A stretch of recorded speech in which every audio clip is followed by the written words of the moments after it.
हरियाणा के किसान की खेत की फसल जो है आज भी डूबी हुई है। 11 जिले ऐसे हैं जहां हजारों हजारों एकड़ जमीन में आज भी पानी है। कई गांव तो ऐसे हैं जो आज भी खेतों में पानी चल रहा है। सरकार उस पानी को निकालने की बजाय, उसका मुआवजा तय करने की बजाय उत्सव मनाने की बात करती है कि हम 1 नवंबर से 3 नवंबर तक हरियाणा में उत्सव मनाएंगे।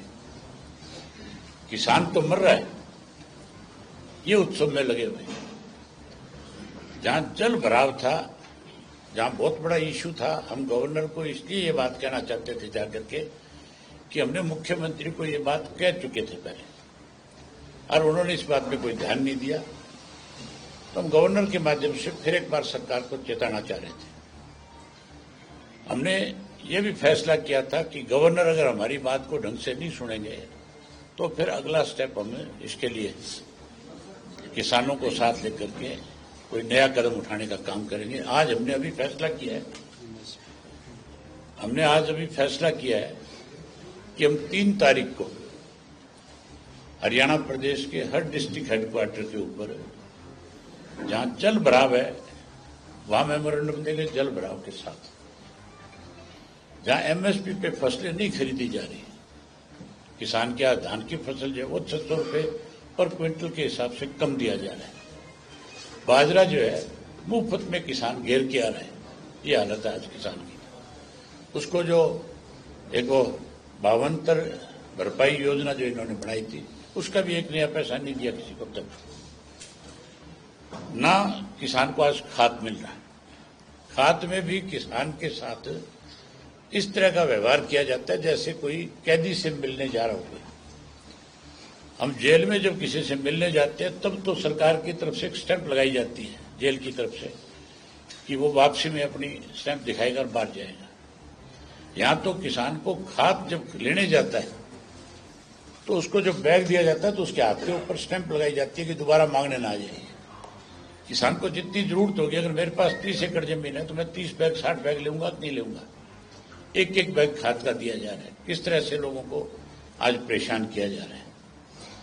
जहां धान की फसल की ठीक से खरीद नहीं हो रही, वहां किसान को साथ लेकर के धान की फसल की ठीक से खरीद हो, इसके लिए मेमोरेंडम देंगे। जहां पानी खड़ा है वहां पानी को लेकर के, जल भराव को लेकर के मेमोरेंडम देने का काम करेंगे।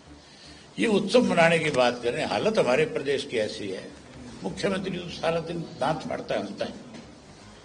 गवर्नर के पास समय नहीं है, सोया हुआ है। और किसान हरियाणा प्रदेश का जो आज मर रहा है, रो रहा है, ये हालत कर दी इन्होंने प्रदेश की आज जो है।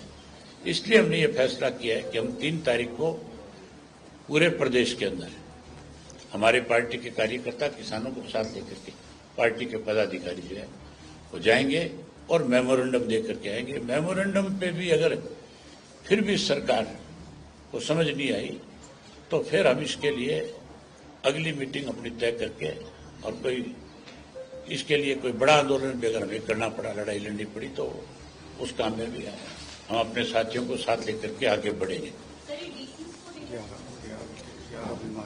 ये डीसी को देंगे, गवर्नर के नाम देंगे और गवर्नर को भी आज अलग से एक मेमोरेंडम जो है उनके यहाँ पहुंचाएंगे और उसमें लिखेंगे, बताएंगे सारी बात कि किस तरह से आपके ऑफिस ने या आपको गुमराह किया है या हमें गुमराह किया गया है या क्या मजबूरी थी, आपने समय दे करके फिर समय बदला क्यों, और समय बदला तो फिर उसका कारण क्यों नहीं बता रहे आप। आपके ऑफिस की जिम्मेवारी बनती है कि हम आपसे समय मांग रहे हैं, आप हमें बताओ किस कारण से समय नहीं दे रहे। ये बताना चाहिए कि नहीं बताना चाहिए गवर्नर को। उसके साथ साथ सरकार की हालत ऐसी है, जो आयुष्मान कार्ड था जिसमें 11 अलग अलग बीमारियों के इलाज के लिए प्राइवेट हॉस्पिटल को रिकमेंड किया हुआ था, अलग अलग हॉस्पिटल्स को, कि आप इनमें जाकर के इलाज करा सकते हैं।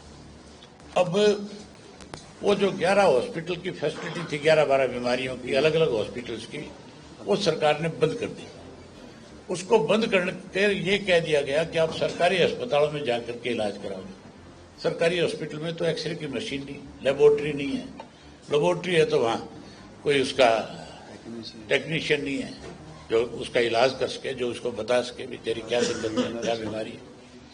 आज उसको बंद करके भी सरकार ये दिखा रही है, दर्शा रही है कि हम केवल और केवल इलेक्शन में जब वोट हमें चाहिए तब तो इस किस्म का लालच देते हैं, और उसके बाद जो है जब हमारा स्वार्थ पूरा होएगा तो फिर हमने उसको तुरंत हाथ पीछे खींच दिया, उसको बंद कर दिया योजना को। इसी तरह प्राणी को लेकर के हैरानी की बात है, किसान के खेत में तो कहीं अगर एक तिनका भी जल रहा है तो ये कहते हैं हमने उससे सर्वे करवा लिया, ड्रोन से, हैं, सैटेलाइट से, उससे पता किया है कि कहाँ कहाँ पराली जली है।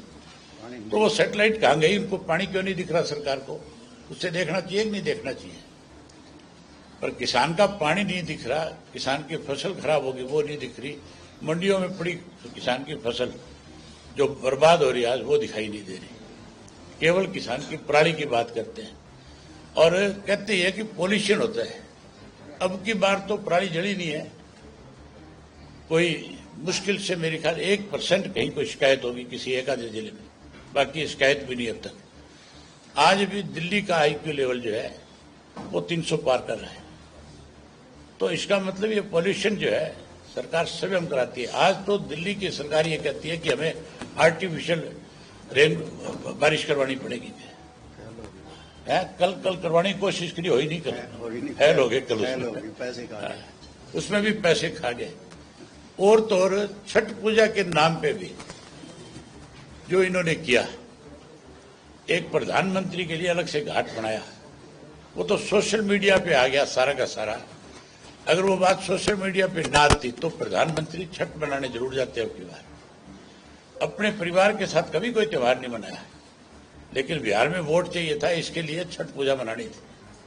लेकिन वो छठ पूजा भी, उसके लिए भी आर्टिफिशियल घाट बनाया गया, उसमें स्वच्छ पानी ला करके डाला गया। जो पोल्यूशन की वजह से गंगा खराब हो रखी है, यमुना खराब हो रखी है, उसको साफ कराने के बजाय केवल प्रधानमंत्री को खुश करने के लिए अलग से घाट बना दिया गया है। और कमाल की बात है, श्रीलंका जैसा मुल्क जो है, अमेरिका से हवाई जहाज में जब लोगों को डिपोर्ट करने के लिए श्रीलंका में भेजा गया, उन्होंने तो अपने हवाई अड्डे पे, अपनी एयर स्ट्रिप पे उनका जहाज उतरने नहीं दिया, बैरंग लौटा दिया। और हमारे जो देश में कहते हम तीसरी बड़ी ताकत है, हमारे को रोज अपमानित करते हैं अमेरिका के लोग। अमेरिका की सरकार जो है अब भी 57 को फिर डिपोर्ट करके गई है और हाथ पैर बांध करके उसी तरह से बेड़ियों में जकड़ करके छोड़ करके गई है, जिसमें सबसे ज्यादा बच्चे हरियाणा प्रदेश के हैं। हरियाणा प्रदेश की सरकार को इस बात की कोई चिंता नहीं है कि तुम्हारे बच्चे किस तरह से अपमानित होकर के आ रहे हैं।